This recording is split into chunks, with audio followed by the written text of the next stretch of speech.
दोनों बहुएं कहाँ मर गई हो भाई? एक कप चाय का तो पिला दो। टाइम देख लो क्या हो गया, सुबह से एक कप चाय का नसीब नहीं हुआ अभी तक। जी माँ जी। एक कप चाय का बना दे, मेरे सिर में बहुत तेज दर्द हो रहा है। कोई काम खुद भी कर लिया करो, या पूरे दिन बैठे बैठे ऑर्डर चलाना आता है बस आपको? बस यही सुनना बाकी रह गया था। अब एक काम कर, दूसरी बहू को बोल, वो चाय बना देगी। तेरे तो हाथ टूट गए हैं। अरे मम्मी, उसकी तबीयत खराब है, वो कैसे चाय बनाएगी? आप एक काम करो, खुद ही उठ के बना लो। कोई बात नहीं, आने दो मेरे बेटों को। आज अपने बेटों से शिकायत करूंगी तुम दोनों की। अरे दो दो बहुओं के होते हुए भी अगर मेरे को चाय बनानी पड़े तो तुम्हारा क्या, मेरे को घर में अचार डालना है क्या? साक्षी इधर आ। तो एक बात बता, तू माँ जी से ऐसे की बात करती है? दीदी हाँ, आपको नहीं पता, जब हमारी शादी हुई थी ना तो मेरे पापा ने बोला था कि हमारी इतनी हैसियत नहीं है पैसे देने की, थोड़ा धन कम ले लेना। तब इस बुढ़िया ने बोला नहीं, मेरा बेटा सरकारी नौकरी लग रहा है, आपको कुछ ना कुछ तो देना ही पड़ेगा। ये और बोली कि हमारा बेटा सरकारी नौकरी लग रहा है तो धन देना तो बनता ही है, आपको देना पड़ेगा।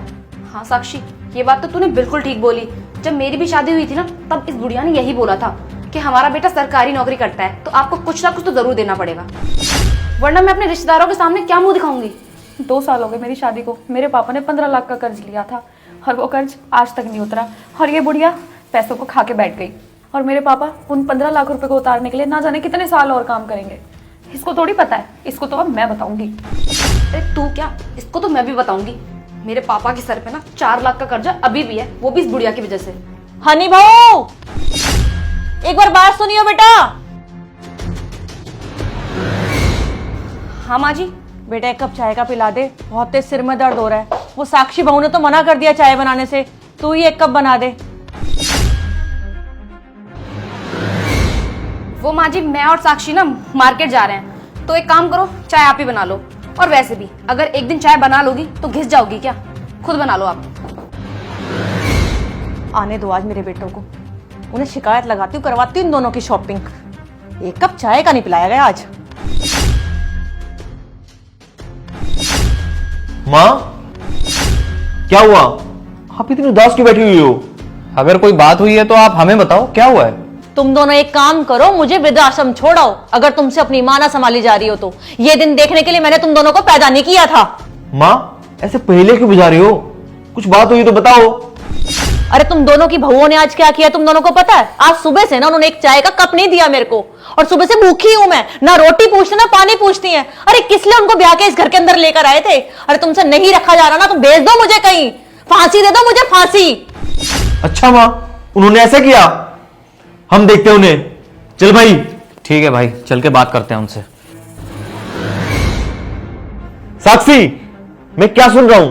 तूने माँ को खाना नहीं दिया।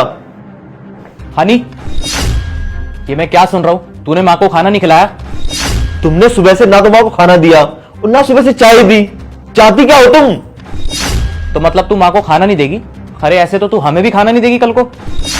आप अपनी माँ की बात सुन के यहाँ मुझे सुनाने के लिए आए हैं, अब मेरी भी बात सुन लीजिए। मैं 3 साल से इस घर में हूँ, आज तक कभी ऐसा हुआ है कि मैंने आपकी माँ को खाना ना दिया हो या फिर आपको ना दिया हो? मैं और साक्षी ना मार्केट चले गए थे, मैंने तुम्हारी माँ को खाना दिया था, लेकिन वो अपने ईगो में इतनी चूर थी कि उन्होंने खाना ही नहीं खाया। वो ना मुझे और साक्षी को इस घर से बाहर निकालना चाहती हैं।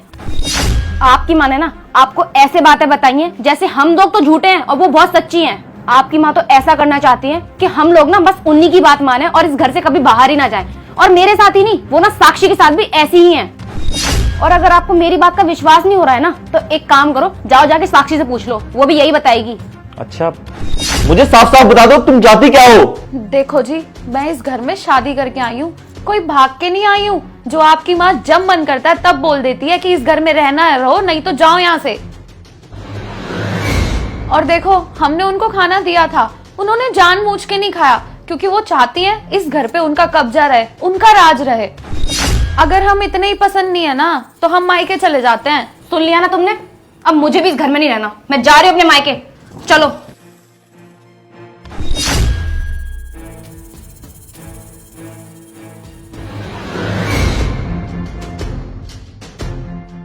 ठीक है माँ जी, तो हम लोग जा रहे हैं अपने मायके। अब ना आप ही रहना अपने इस आलीशान महल में। और हाँ माँ जी, बनवा लेना अपने इन बेटों से ही चाय। अब मेरे पापा ने ना 15 लाख का कर्जा लिया था शादी पे, जो वो आज तक उतार नहीं पाए, और आप हमें आए दिन क्या बोलती हैं कि तुम्हारे घर वालों ने दिया ही क्या है? ये सब क्या हो रहा है? मुझे तो लगता है माँ ने ना कोई इन पे ऑर्डर थोपा होगा, इसलिए इन लोगों का ना ईगो हर्ट हो गया है। सही बोल रहा है भाई तू। हम सरकारी नौकरी क्या लगे, हमारे माँ बाप ने हमारी शादी में इतना दहेज मांग लिया। अब क्या करें, हमें अपना घर भी तो बचाना है ना। हम एक काम करते हैं, सुनो साक्षी, सुनो भाभी, जो हमारे माँ बाप ने आपसे दहेज के रूप में पैसे लिए ना, हम वो सारे पैसे वापस करते हैं और इससे आपके माँ बाप भी कर्जे से मुक्त हो जाएंगे। और एक माँ बाप ने जब उन्हें बेटी दे दी तो हमें दहेज की क्या ज़रूरत है।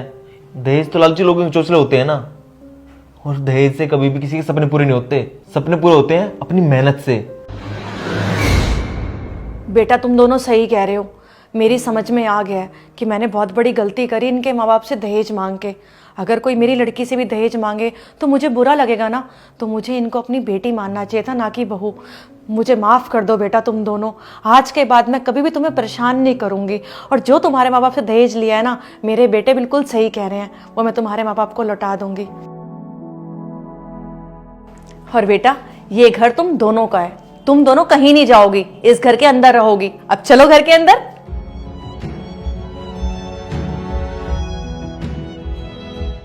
नमस्कार दोस्तों। इस वीडियो के माध्यम से हमने आप सबको बताया कि दहेज लेना बहुत गलत बात है। दहेज प्रथा बहुत ही गलत है, और जो लोग लेते हैं तो भाई आप सबसे हाथ जोड़ के रिक्वेस्ट है, ये सब कुछ बंद कर दो। क्योंकि अगर आप में दम है तो खुद कमाओ मेहनत से। ठीक है, वीडियो अच्छी लगी है तो लोगों के पास दिखाओ और हमारे पास मैसेज करो। मिलते हैं नई वीडियो के साथ जल्दी। राम राम।